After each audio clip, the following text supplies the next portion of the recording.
Welcome to the Emo Social Club podcast, broadcasting to you live from emosocialclub.tv. I am Brian. And I'm Lizzie, and we're here this afternoon. Again, a very Monday with Eternal Boy. Thank you so much for jumping on the podcast and also dealing with our plethora of tech issues this afternoon. No problem. Happy to be here. Love Chicago. Absolutely. There's nothing that people from Chicago love more than Chicago, I found. We were supposed to do this live. As soon as we went live, Twitch started to say no. And we also saw Mark Hoppus is unable to stream. So we're definitely not more important to Twitch than Mark Hoppus. So thank you for joining us on the recording and the video. But yeah, Rishi, let me go ahead and let you introduce yourself, say who you are, what you do, and all that good stuff. Why, hello, internet world. My name is Rishi. Unfortunately, last name is Ball. You can imagine what that was like in 7th grade. I play in the band Eternal Boy. Eternal Boy has been Eternal Boy since about 2017. I'm the lead singer, guitar player. We're a 3-piece pop punk band from Pittsburgh, PA.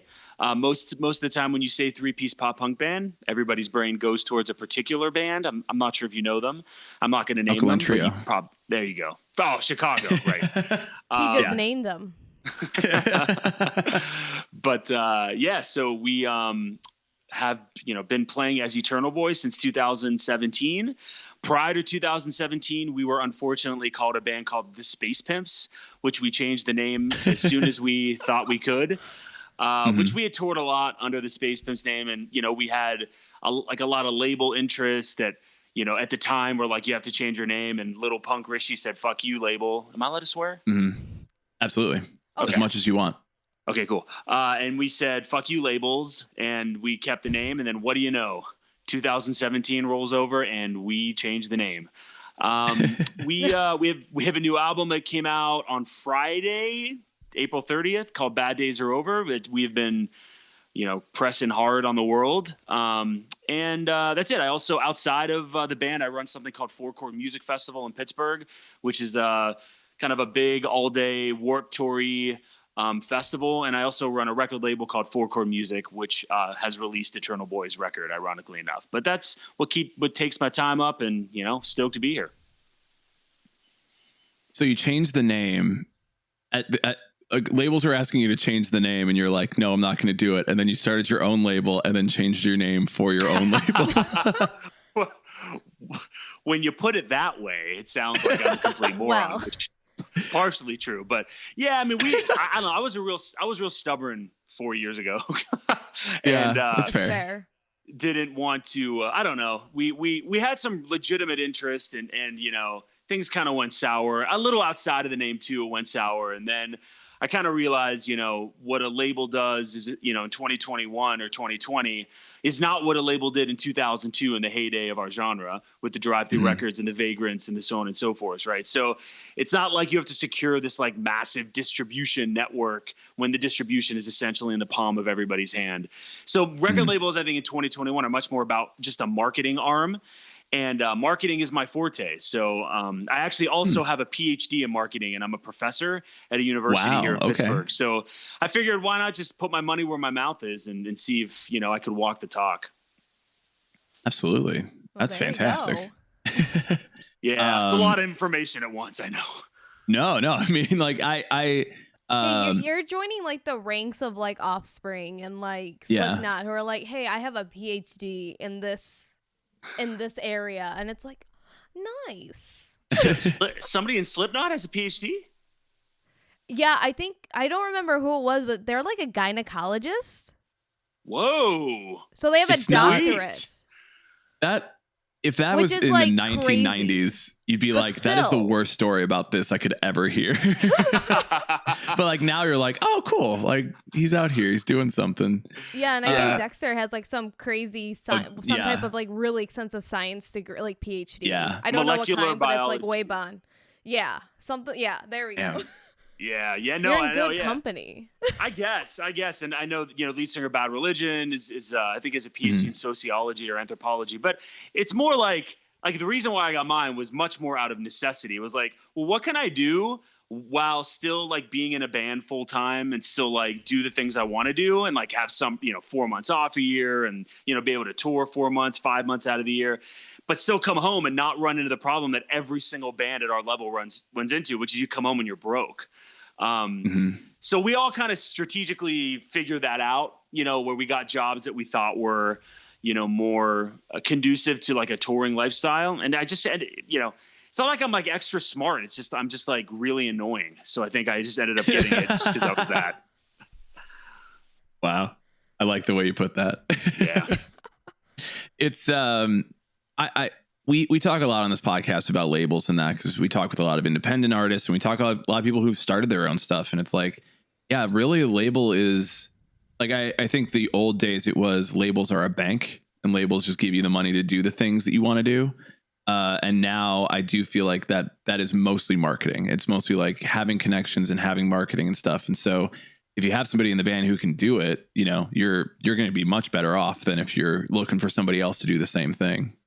Yeah, I agree. I mean, I think that, when we think of record labels and like you sign to a record label, it's like you've made it, when in reality, and you can ask any of the bands from the Drive-Thru heyday and the early 2000s, like getting signed is it starts the hard work, I think.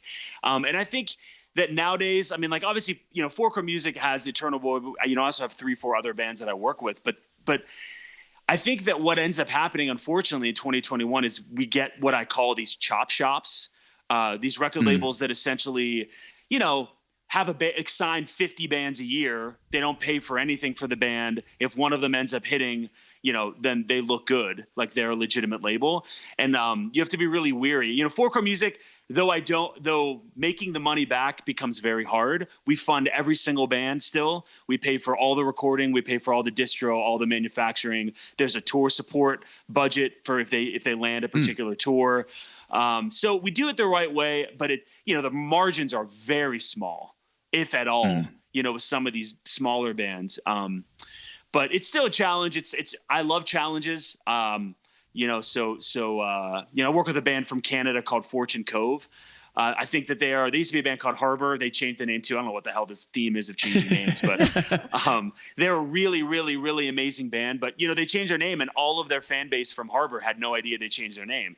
So it becomes more than just releasing a record at that point. You're trying to do a complete rebrand.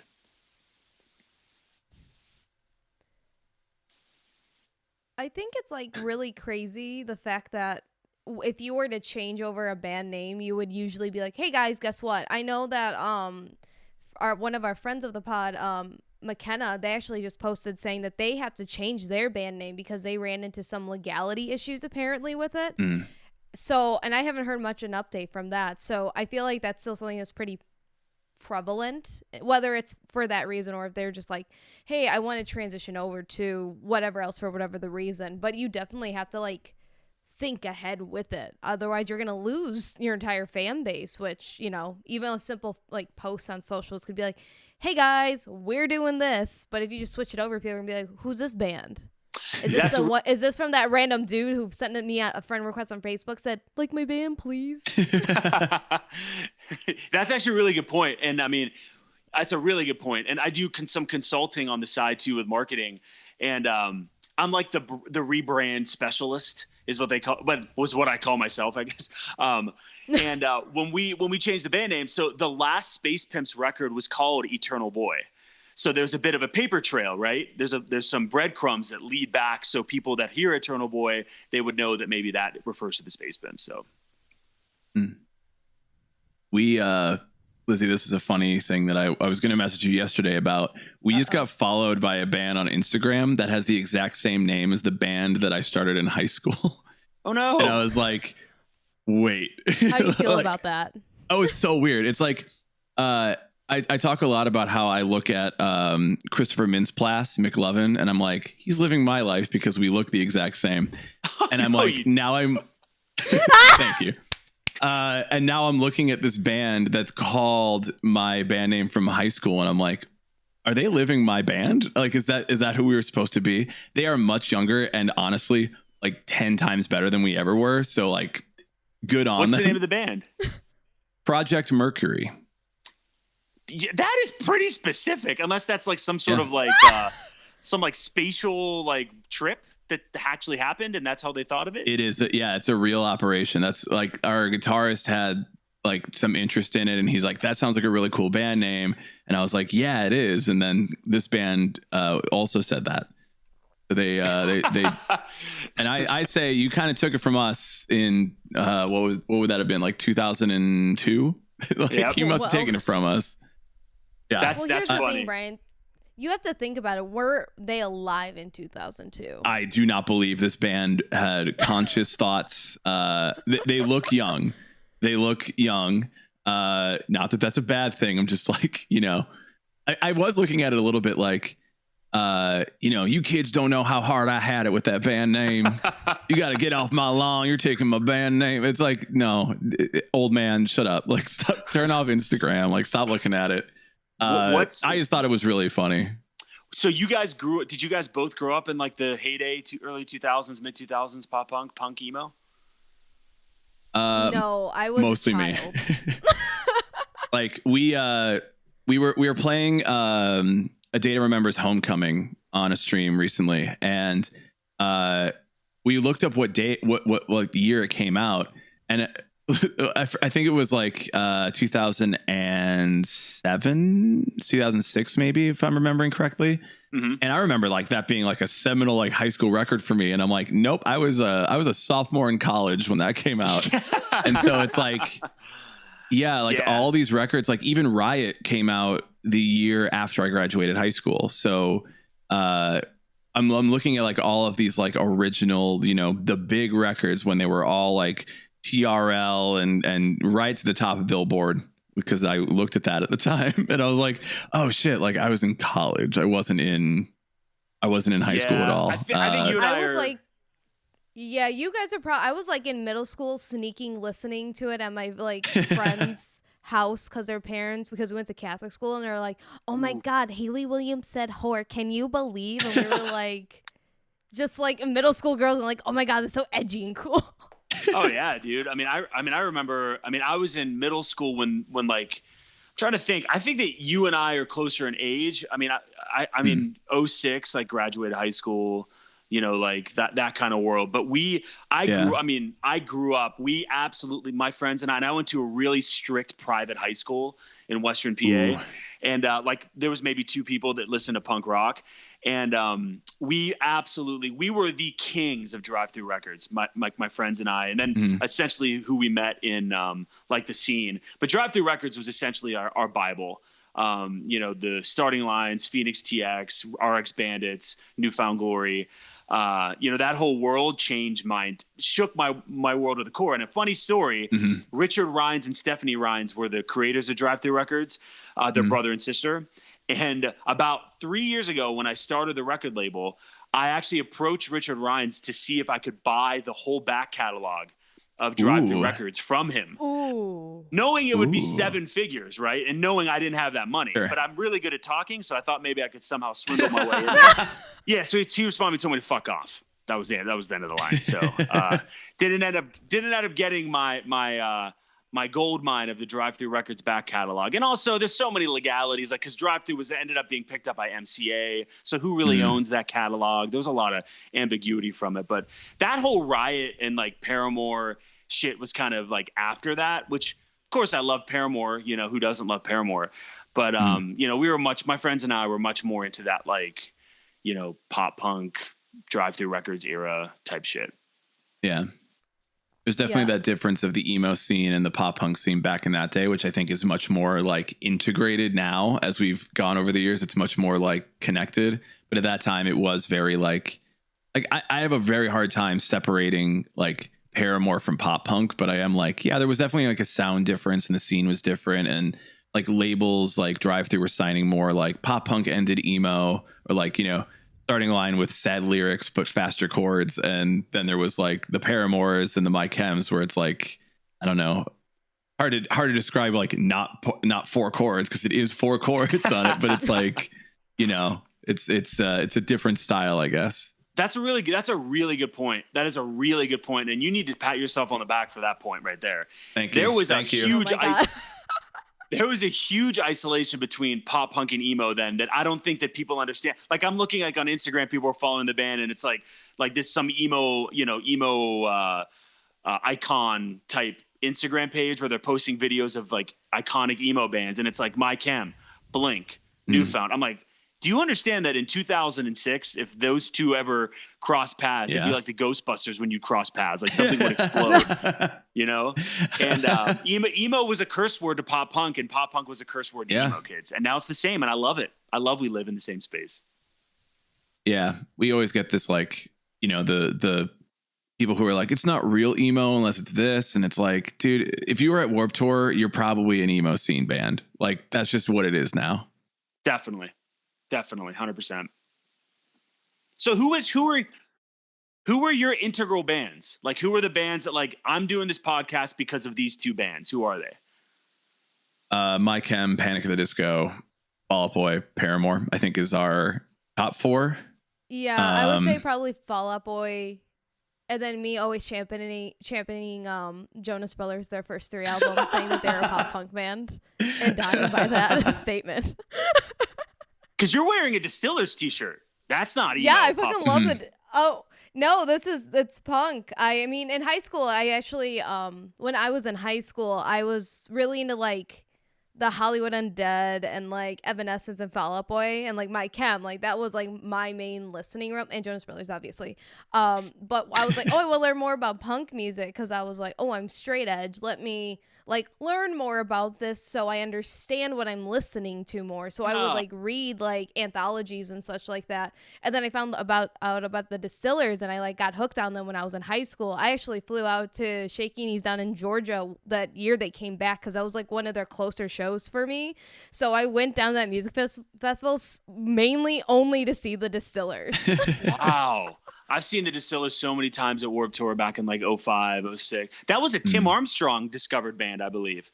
That's Tim Armstrong from Rancid who discovered. They were awesome. That's and you know, it's so fun. Like I loved My Chem. Like the first job I ever had in high school was to at a club in Pittsburgh that brought all these tours through, and I was checking cables to see if cables worked. I got paid like $4 an hour, and this tour came through. It was the Used, Finch, and then My Chemical Romance opened. And My Chem had just signed a major. They just signed to a major. 3 Cheers was like on the precipice of being released. And I loved them. I mean, I loved their stage presence. I loved everything about them, which my friends made fun of me about constantly because we were so punk and pop punk. And then 3 Cheers came out. I was like, this is phenomenal. And ever since then, I just, you know, I've been... I don't know. I think that My Chem is kind of the pinnacle emo band, we'll say pop emo, the pinnacle pop emo band of our generation. But I never ever like bought it hook, line, and sinker. Like I never wore girls' jeans. I never wore eyeliner. I never had hair in my face. It always stuck straight up. Man, that was first thing I did. I saw that band and I'm like, oh no, bro. Get me the girl jeans, eyeliner all over. Yeah. He said I'm suiting up for battle. Suiting up. My superhero outfit. You were at the front lines of the emo pop punk. Absolutely. I was like, I got to defend emo. And then everybody's coming out here, man overboard style, defend pop punk. I hate this town. I'm like, oh yeah. See you in the fields. It sucks too. Like, I don't like, you know, and obviously with the festival and the label and stuff, like, you know, like we played some of the Wonder Years first shows as the Space Pimps. Like we played, like to me, like the Wonder Years were that band that really gave a platform for the Story So Fars and the State Champs and the Neck Deeps and the everything that ensued after that. But I'm really not into that new shit, man. I really hate to admit that. I really hate to admit it. And I have a lot of those bands on my festival. Just like when you've lived through the Drive-Thru Records era, there's no going back, in my opinion. There's absolutely no going back. It's the you know, the newness of pop punk at that time, it just was, it was indescribable. It was indescribable. Going to a local show, no name bands, 150 people at a venue that had 100 people, no matter what, Saturday through Sunday. I mean, Saturday through the entire week is what I mean to say, right? I mean, like every single venue, every single VFW was filled to the brim from 2003 to 2008. And then it just, I don't know, it got, you know, inauthentic to me in many ways. So I kind of fell off of the wagon, but I'm getting back on. That's why I'm here. There you go. I mean, you can kind of hear that, at least in like the presser that we got for Eternal Boy. There was obviously like very heavy with Drive-Thru Records, which I read it. I was like, oh, hell yeah. Like, I love the starting line. I love at the drive-in. And I'm like, okay, cool. So, and I can definitely hear that in a lot of the music that you guys have put out, especially recently. And I'm like, okay, so this is actually like what it says it is, which is, sometimes few and far between, depending on whoever's sending you a presser when you do the For Fans Of. Yeah. So there's definitely like that heavy influence and obviously like dedication to it, which I really appreciate that you're still putting into this music, especially new music. And now knowing that you're like, I'm trying to get into the newer music, but also not really. Yeah, no, I mean, it's we wear our hearts on our sleeve. Like people, we're friends with all the bands in the scene that are doing the newer thing, and I respect. Let me put that out there too. I'm not trying to disparage any band just because I don't like them doesn't mean anything. I appreciate people's work ethic, and even with the festival, the festival was a DIY festival. It still is in the 7th year, but like now we have Blink-182. I have Blink-182 as a headliner, and the Used. So it's at a different point at this point. But the lower band bills, which Eternal Boy is on that bill too. The Keep Flyings, these bands that are grinders. I appreciate the grind more than anybody, and I think that my generation of people, 30 years old, are really appreciative of that grind. So yeah, I mean, I really do wear the old school nostalgic pop punk thing pretty hard because it was so meaningful to us. And I mean, I don't think it's for everybody, and that's okay. Just like every genre and every band's not for everybody. But I do feel very proud that the new record "Bad Days Are Over" is kind of an amalgam or like a mixture of a lot of things for us. But we certainly don't deviate away from the reason why the few people that like us. Absolutely. Let's talk a bit about the record now that you brought it up. Nice Sure. Transition point. Feels like radio. Feels like a real podcast. Oh my gosh. Bad Days Are Over. Pretty hopeful title. Obviously after a large string of bad days. Where does it come from? How did we get here? And can you explain the pandemic to all of us? No, but like, Oh no. Well, the mRNA mixes with the blood cells. So Bad Days Are Over. It's actually one of our favorite bands growing up was a band called Rufio. And they released a record that has a chorus that, it says, finally the bad days are over. And this actually is not really we'll say serendipitously found itself in a time where there have been a lot of bad days. But really, it's more of a testament of like acknowledging that the world is pretty fucked up, even beyond the pandemic. I mean, there's political undertones, socio-cultural undertones, economic undertones, that really the world, particularly the United States, is kind of a really weird place to be in, a post-Trump era, for better, for worse, mostly for worse, in my opinion. And it's more of like just kind of like a PSA to do good and to do good deeds. And we released the title track, a video for Bad Days Are Over, where it's kind of a spoof off the rock show by Blink, where we get this check from our record label. And rather than spending an actual ton of money on a video, which we have in the past, we donated all the money to a local animal shelter that we are huge animal rights people in our band. And we spent the whole day with these shelter animals and just trying to kind of, it doesn't have to be a big donation. You can go help, your next door neighbor who's an elderly person. You can wear a mask in public if it means it's going to spread a disease to somebody. It can really be applied broadly, I think, just to do good and do good deeds. Totally devoid of religion or any sort of other moral or ethical thing. It's just like be a good person, and you can end the bad day for somebody, as small as buying Starbucks for somebody behind you, or it could be in a million different ways. So I think that that's more of the PSA about it. It just so happens that, and the record was recorded before the pandemic, and we sat on it because we thought this was going to last a couple months and we can go on tour. How could we not tour on a record? And it ended up not happening, and it ended up having a broader meaning. So amen to serendipity. Absolutely. I mean, I was going to ask, like, did you write it in the middle of the pandemic or did you write it before? But yeah, if you're writing it before, it's like, oh shit, we predicted this.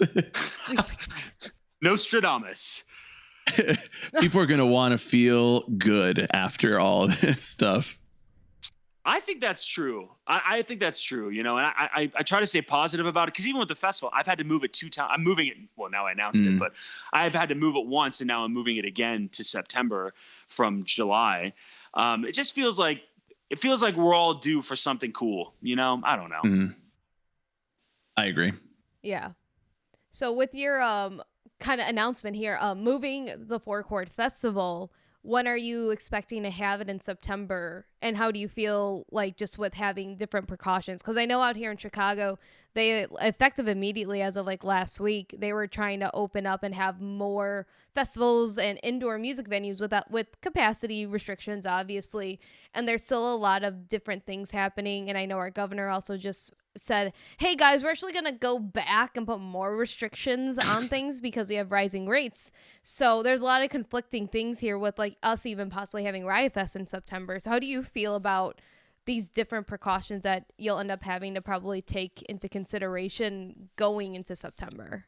I think that everything is unpredictable. I really think that, though I'm cautiously optimistic, I do think that anything can happen. And to be honest with you, a lot of bands like My Chem are just saying, yo, like, we're not going to do it, in 2021. And I have full anticipation that something catastrophic like that will happen with Four Chord. I can't, I don't know if I'm a big band going on tour and, I don't know, you're in your 40s, your 50s, you have family members. I can see why this might not be a year you want to tour. So I kind of have, this mindset that maybe it will have to happen in 2022. But, I think that in terms of precautions, it's a lot out of our control. Whatever the state, right now the state of Pennsylvania, we're nowhere close to being able to have shows back. They talked about July 1st in New York City, but that's still with 50% capacities. I mean, a show like Riot Fest or Four Chord, we cannot happen at a limited capacity. You cannot happen at a 6 feet distance capacity. I mean, you can't, it just doesn't work. So given that scenario, I have humored, and though I am planning to push to September, I'm still humoring maybe pushing to 2020 just to make sure that it is completely out of the system. But it's a lot of out of control stuff that you're kind of following governors and who barely know what they're doing to some degree, and politicians to make these decisions. But best case scenario, you test every person that comes in. Is that economically feasible? No. So given that situation, you kind of just have to go with whatever the state requires or doesn't require. And I'll tell you what I don't want to have happen. I don't want to be the first festival to happen and there be some massive super spreader event. I mean, that would be literally antithetical to my entire ethos on life. I come from a medical family. My dad's a physician. My wife's in cardiothoracic transplant. My mom's a nurse. So all these people really risked their lives over the last year. And I think it's disrespectful to kind of say, we know better than you, type thing. So there's a lot to think about still, but the plan was to go through to September. But again, I can't reiterate, still a lot of variables. No, I feel like that's a safe answer for the most part. Cause I've been seeing a lot more like Facebook events pop up the last week. And there's a lot of smaller indie bands announcing, like club shows either at Sub-T or Cobra Lounge here in Chicago. But I'm seeing also like Flaming Lips just said, hey, we're going on tour next year. And then you're seeing all these bigger bands say, hey, we're going on tour next year, which I'm like, you know what? That makes sense. And it, even is more impactful from the statement you just made, saying like these people are a little bit older. They have families, probably. They have other commitments and they have to think further ahead rather than, all right, in 3 months, I'm just going to drop everything and go on a smaller show tour just to get it out of my system. Yeah, I agree. I think that people have to be very careful. I mean, thankfully I'm vaccinated, but there's still so much ambiguity about that. I mean, it's just a lot of ambiguous things here. I mean, I want to have a show more than anybody on planet Earth. I got my dream band to play, but I'm cautiously optimistic, but like the other side of me is like, how is this really going to happen? You know what I mean? That's coming from the horse's mouth. I mean, that's really where I'm at on it. I mean, I don't like, I just recently went maskless around my parents, and, my parents were vaccinated months ago too. I don't know, it just felt weird. Like, how are we going to go from like completely being masked and isolated to like, let's go in a mosh pit? Like, nobody wants to do that more than me. It seems a little irresponsible. So we have to weigh the pros and cons, even at this point, you know? Mm. Yeah. And could you imagine saying, hey, before you get in the pit, you have to put a mask on? But I feel like for certain like genres, people be like, oh no, I already do that. I'm like cyberpunk as fuck, and like nobody has to worry about it. Yeah, I can see that too. But it's, you know, then it's not a political issue. But then, like, you know, I've had so many emails from people being like, is this going to be a socially distant event? Because if it is, blah blah blah, and then they go off on this political time. I get 17 emails a day from people being like, is this actually happening? And like, I want to say, I don't know. I mean, how do you say I don't know to people that have paid for a ticket too, you know? And then the next thing I think about all the time is like, if I do push to 2022, do we hold the money for 2022? I mean, I'm completely independent. There's nobody. You're looking at the marketer, the brander, the talent buyer, the graphic designer. Like, I mean, there's no more DIY festival than there is this. It's like, I don't know how I can afford to say, here, take back all this money. And, you know, there's a lot that goes into risk assessment on this. So I hope that people understand, no matter what the decision is, it's like, it's never, nobody's ever, the whole mass is not going to be happy. Yeah. Yeah, that's definitely a perspective I feel a lot of people haven't looked into, because I know I had some friends who were, one, either upset that Riot Fest is still planning to go on, as of obviously cautiously optimistic right now, and then transferring their ticket over to 2022. And then I have some friends who are like, I just can't believe they can't refund it. And I'm like, hey, there's like insurance. There's a lot of money into this that, you know, it's going to impact a lot of people, because they're also a DIY, pretty much independent music festival. And that's an area I feel like most like not casual concert goers, but people who aren't like embedded in the music scene like all of us here are, there. It's a perspective that people are just aren't going to be aware of fully, and it is kind of good to bring it up in a way, and not as like a pity me type of thing. It's like, hey, this is just the reality of business and how like business and marketing this works out for right now. That's very well said. I wish people had the understanding sentiment. I mean, there's conflicting things here too. It's like, you know, I offered refunds to everybody when it was moved the first time. If it's moved again, I have to offer it. Like, I get it. People are struggling. Like, I don't want to keep your $50, you know, if you needed to pay rent. I really don't. But, you know, just, you brought up insurance. Insurance premiums have risen by almost 300% for concerts, at least in my neck of the woods. Insurance for events like this are already tens of thousands of dollars. Somebody falls and breaks their neck, you need insurance. Somebody slips and falls, you need to have insurance. Somebody gets drunk and hits their head, you need insurance. Somebody's crowd surfing. It's why Warped Tour constantly was reiterating, you know, their insurance premiums are unmanageable. You know, you need insurance. If it rains and you need event cancellation insurance. There is a infinite list of things that you need to insure. Insurance premiums, I'm not going to name the quotes, but they are almost unmanageable for concerts right now. And, you know, that's money that's lost. I paid my insurance premium for 2020 for this festival. So I've lost tens of thousands of dollars just in insurance alone, not to mention marketing. We announced on a Monday, went on sale on Friday, and the United States closed down the following Wednesday. So I had tens of thousands of dollars in marketing to promote the event. You know, there's deposits on these bands. You have to put a deposit down on these bands in order to secure it. I mean, obviously you would get those back in a situation like this, but you know, there's so much money on the line. I just can't even begin. That's not even scratching the surface. It almost makes you think, like, why would we even risk putting on a show with all of these variables when all this money is on the line? That's kind of where my head's at. You know, though I have a date in mind for September, I'm still wrestling with, like I mentioned, you know, pushing it. It's just so much liability, so much involved. Yeah, I do hope that people learn from, I mean, obviously, a lot of people have been talking about this over the past year, and I hope people are learning at least, like, hey, everybody's businesses are suffering. Just because you want to go outside to a concert doesn't mean that business isn't suffering. So, like, I've been totally cool with, like, yeah, please keep my money. And like, if there's anything else we can like buy, if there's any other services you need, like I'll buy merch, I'll buy all this stuff, you know. It's just like, I need this concert business to like stay afloat and like keep happening, like venues and all that. In Chicago, it's like, oh, I'll drop, here's $20 to your GoFundMe, here's $20 to that GoFundMe, like all that kind of stuff. I hope people are learning, like, these things are not a given. These things are worked for, and especially the independent ones, like to keep those afloat, not like the Live Nations.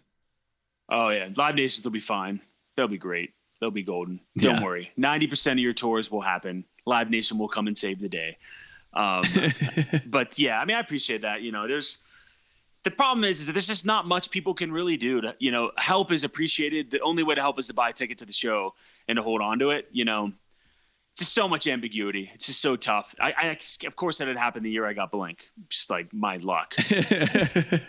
Listen, Mark Hoppus, he was like, listen, I'm just here to have a good time. And then it's the same thing with, like, you know, our Twitch earlier. He said, I can't do my Twitch stream today. It's all one and one. Yeah, you're right. I know. This is some weird, ominous, foreshadowing for what's going to happen. I'm worried that Travis Barker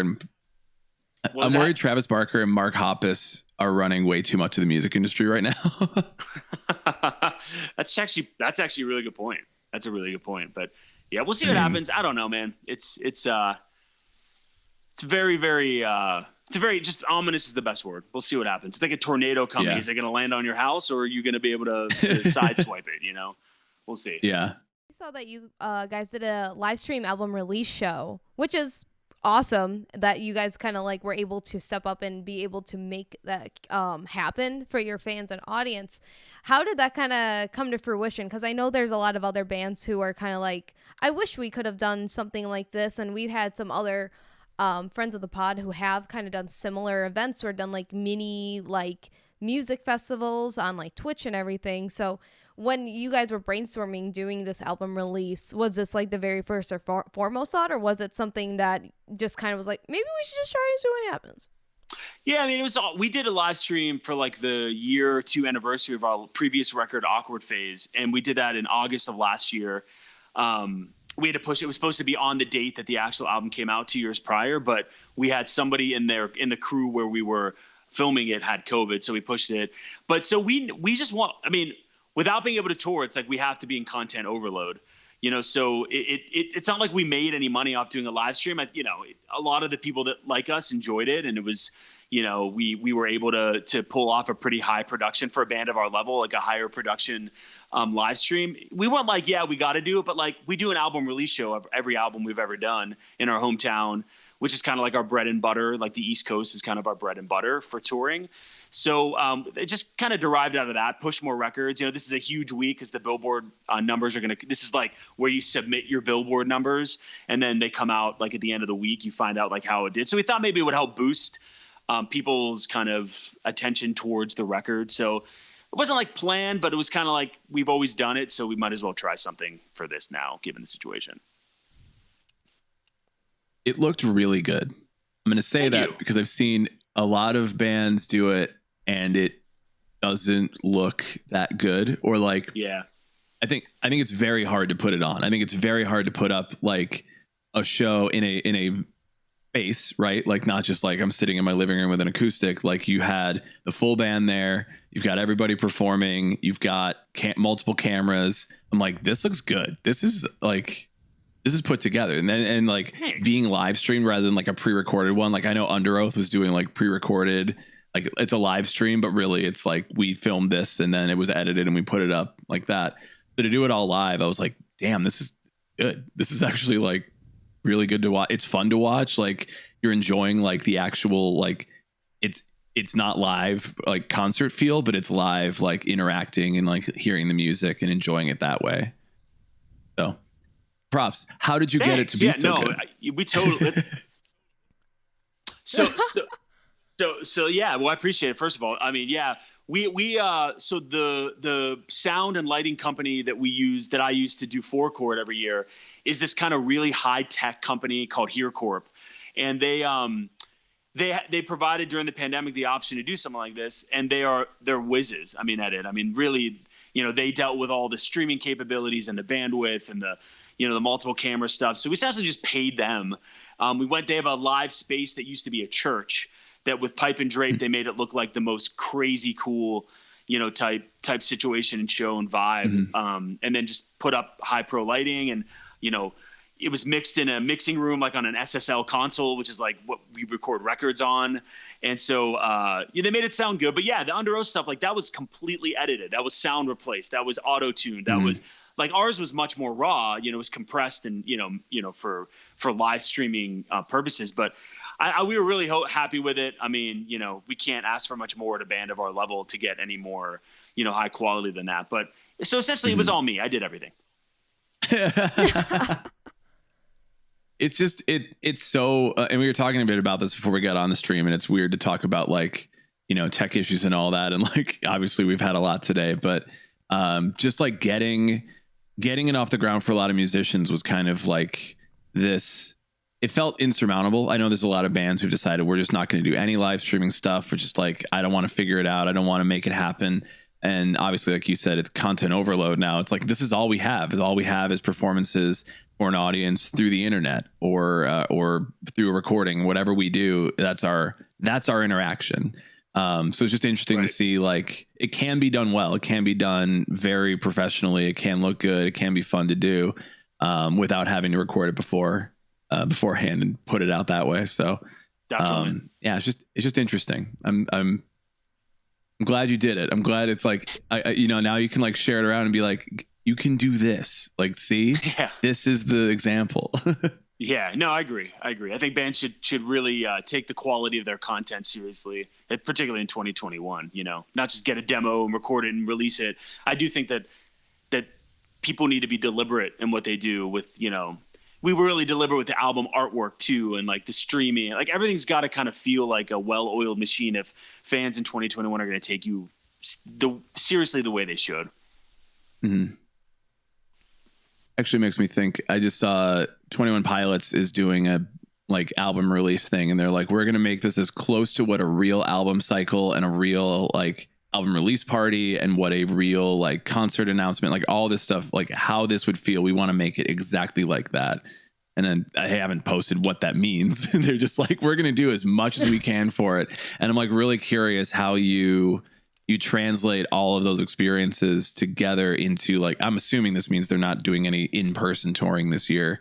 They're probably just going to drop their new album and be like, cool, here you go. Like, we're going to do all this stuff online. I just don't know what it looks like. Right. I have no idea what that really means, but I'm curious. I'm curious what you can do to take all of that and put it on the internet and give it to everybody in that format and see how it comes out, I guess.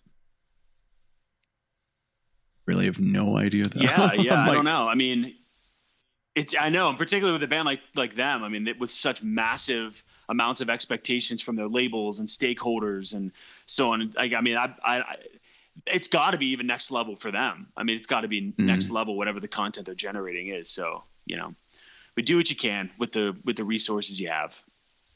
Yeah. They have too many resources.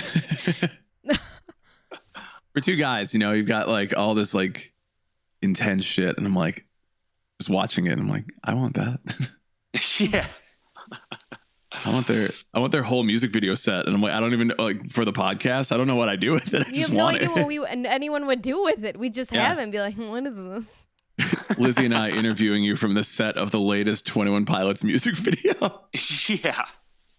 Neither of us can do a backflip or anything, so I don't know what's the purpose with it there. I'll practice.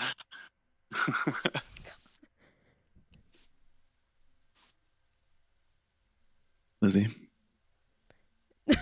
I went over to you. So I was about to say, this is your guys' second album. So how is there any difference, if there is a difference at all, from your first album to here? Obviously, you mentioned earlier that you also went from Space Pimps to Eternal Boy. So there's a little bit of transition that has gone through. Is there anything that kind of stood out, or that is a little bit of a, changeling in this new record? Yeah, I mean, I think that we're not the band that's like, we got so mature and like we found Jesus and now we're like the best band in the world. But we definitely like tried new shit like within the capabilities of like a pop punk band. You know what I mean? We progressed enough, in my opinion, to like garner new fans, but like we didn't progress enough to alienate old fans.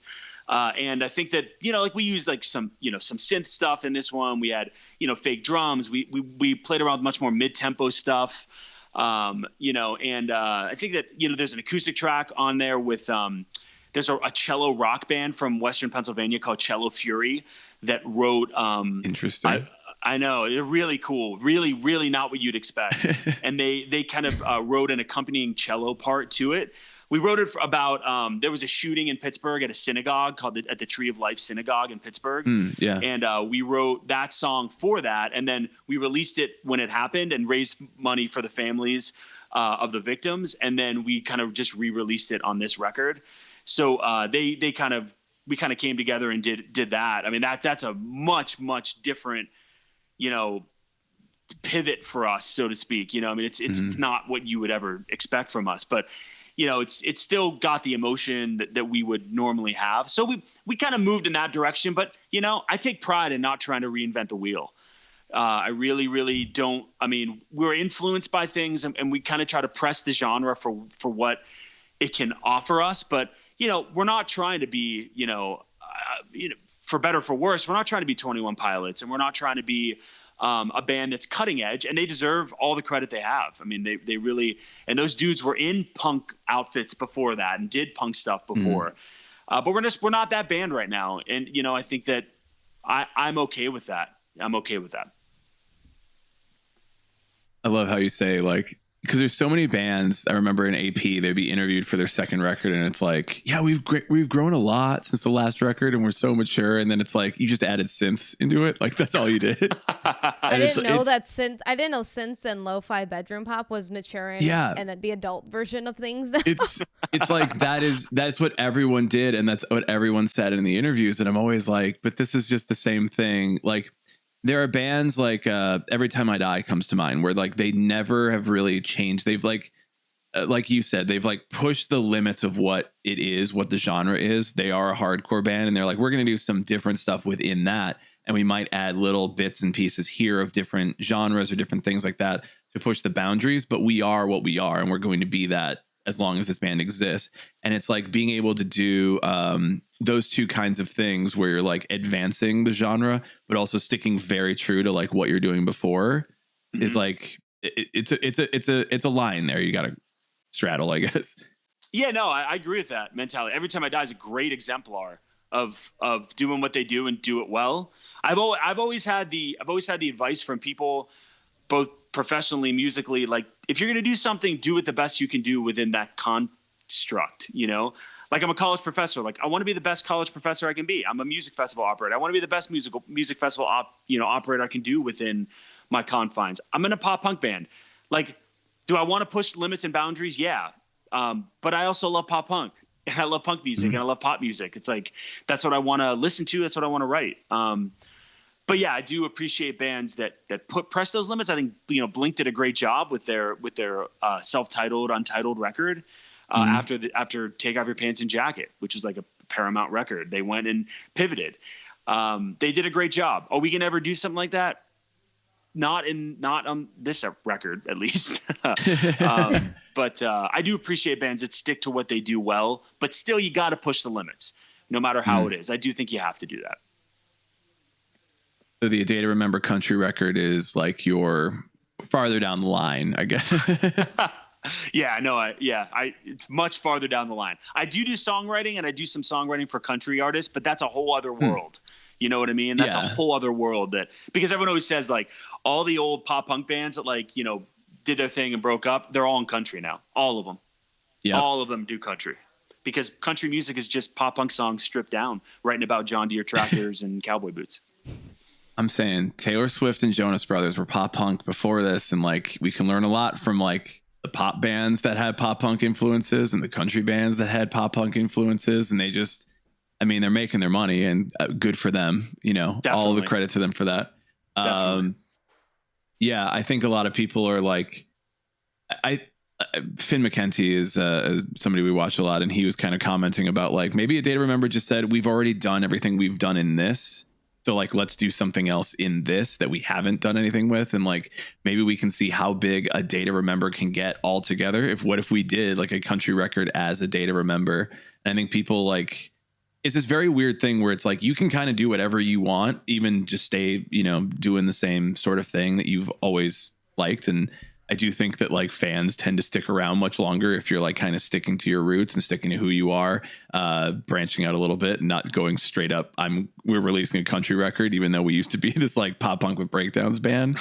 I don't know. To me, it's like it doesn't ring authentic to me. And like A Day to Remember doing that kind of thing doesn't ring authentic, but maybe like country music isn't worried about that as much, I guess. Yeah, it's true. That's I agree with that. Country music's not interested in that. And, I'm friends with a guy that he's in a pop punk band and has been for years. I'm not going to name it because there's kind of some big things happening around it, but he wrote country songs and got involved in that and is now doing something that is maybe the most original thing that I've heard. I mean, anything come out of any genre at this point in 2021. And he's pursuing that. And, they signed a record deal and they're about to make the big announcement. And I think there's something to be said about being original, for the sake of being original. And if you do that, change your band name, do another thing. I mean, like there's a band from the late 90s called Lit that had the big song, My Own Worst Enemy. They released a country record I didn't even know they were still a band. And they released a country record 2 years ago, or 3 years ago. It's like I get it and I appreciate it. And whatever you need to do to satiate your musical endeavors, but just change the name and do something different. Like Eternal Boy's never going to write a country song. And if we did, I hope somebody would check me and say, "Yo, dude, what the fuck are you doing?" Hey, man. I didn't even know Lit was. Yeah, I didn't know Lit was still a band. I also didn't know that they put out a whole ass country album. Yeah. I feel like I would get that Spotify alert and be like, "Hey, I think this is wrong. I think something bad Can we talk about this real quick?" The algorithm did not work on that one. Is probably what women say. Yeah. No, I know. I don't know. It's just it feels the word inauthentic comes to mind, and that's a lot of the reason why I hated, and you guys are probably gonna hate me for this. I hated the whole neon punk thing.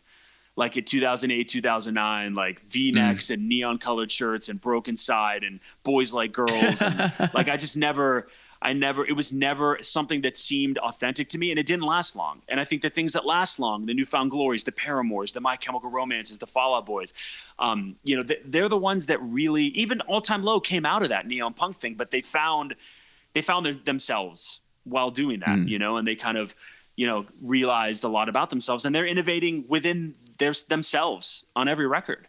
I'm not a huge All Time Low fan at all, but they're still doing their thing and they're still innovating, within the confines of All Time Low. And I appreciate that. But that whole neon punk thing, it was terrible.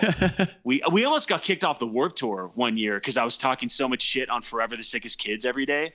Oh, wow. In 2010 or 11 or something. I kept making fun of him every day. And Kevin Lyman took me aside and he goes, "Rishi," and I love Kevin, and Kevin is a huge mentor to me in everything that I do. He's a college professor now. I was a college professor before him, but he's a college professor now after Warped Tour.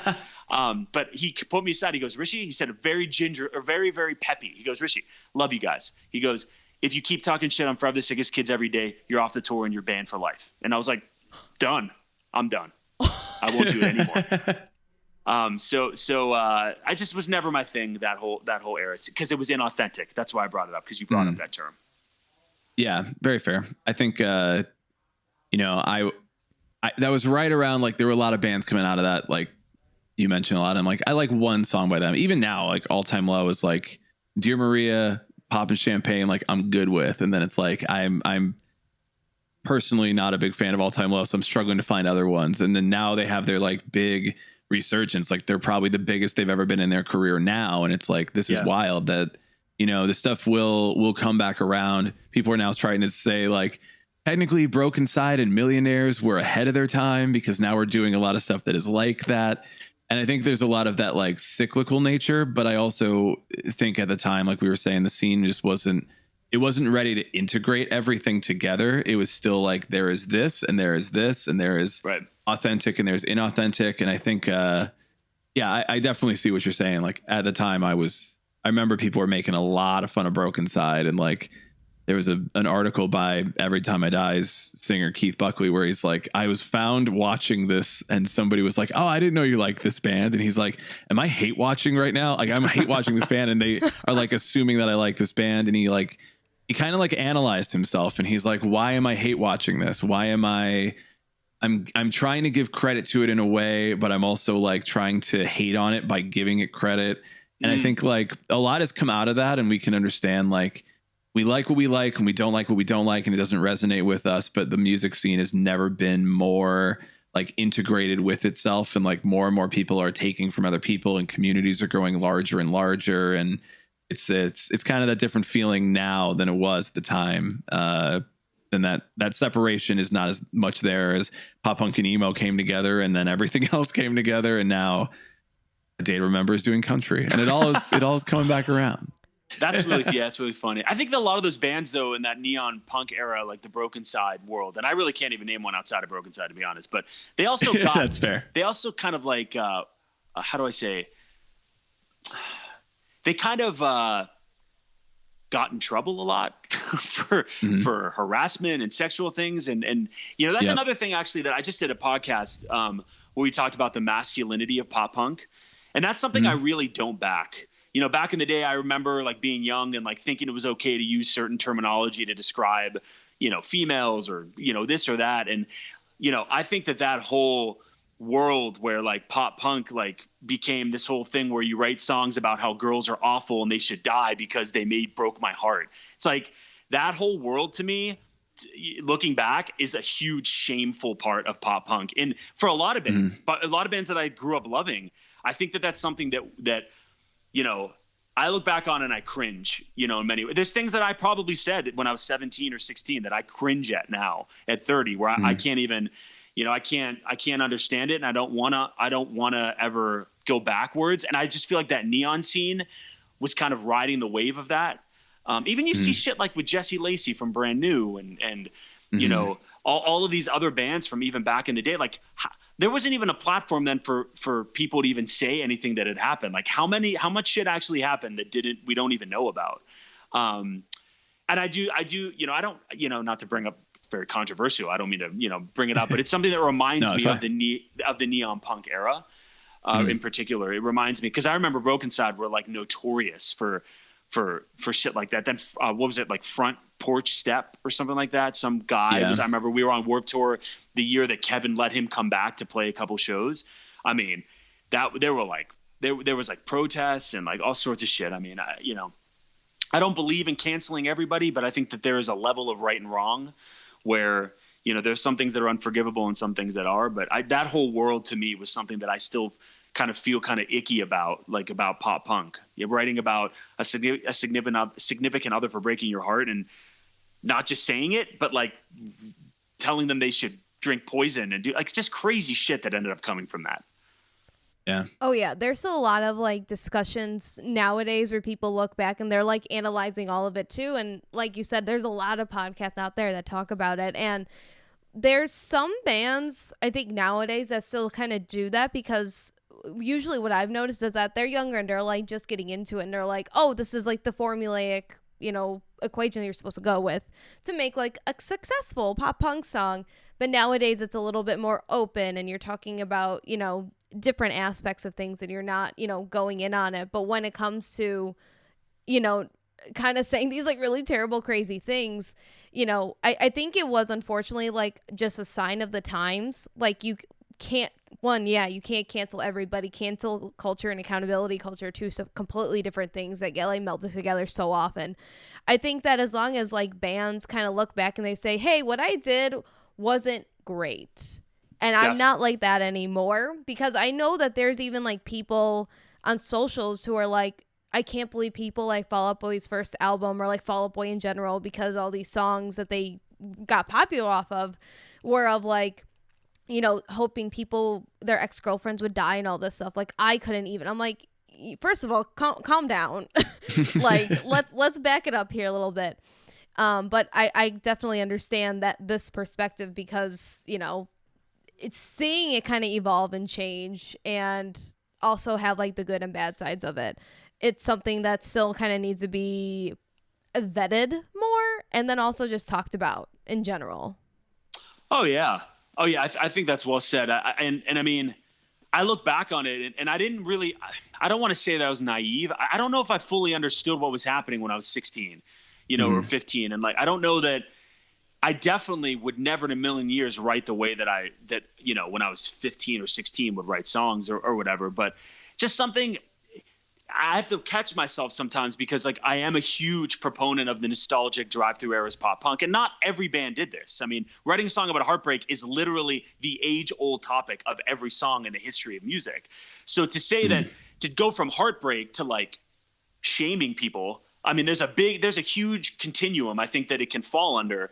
And I think that it's okay to fall on certain parts of the continuum, but when you start getting into that far end spectrum of like, I mean, and like I love Take Us to Your Grave by Fall Out Boy. It's maybe one of my favorite records of all time. And there's some suspect lyrics on there, but I try to take it with a grain of salt and that it's metaphorical. Even Sylvia Plath was metaphorical, even Thoreau was metaphorical. Even Plato and Aristotle were metaphorical. Artists are metaphorical. You got to be careful though, particularly in 2021. You just have to be careful that you're not either intentionally or unintentionally even. Sometimes unintentionalness is also canceled, but if someone's a bit naive to the situation, I think that it's our jobs as musicians and people in the know to kind of educate to some degree. I agree. I like that. Yeah. Obviously we know that it's a very male centric scene, and it was back in the day, and probably a lot of Warped Tours where there were only like one female artist playing or something like that, and it's like, yeah, I'm happy that things are changing now, and I think we need to give it space to actually progress through and change. And I don't know, I guess, yeah, it's patience. It's like, hey, we're aware of it. More people are going into the scene now. More people are in control of things that can change it and can give those kinds of artists, those kinds of people more of a platform, and remove the people from the platform that like are abusing the platform, I guess. Right. Agreed totally.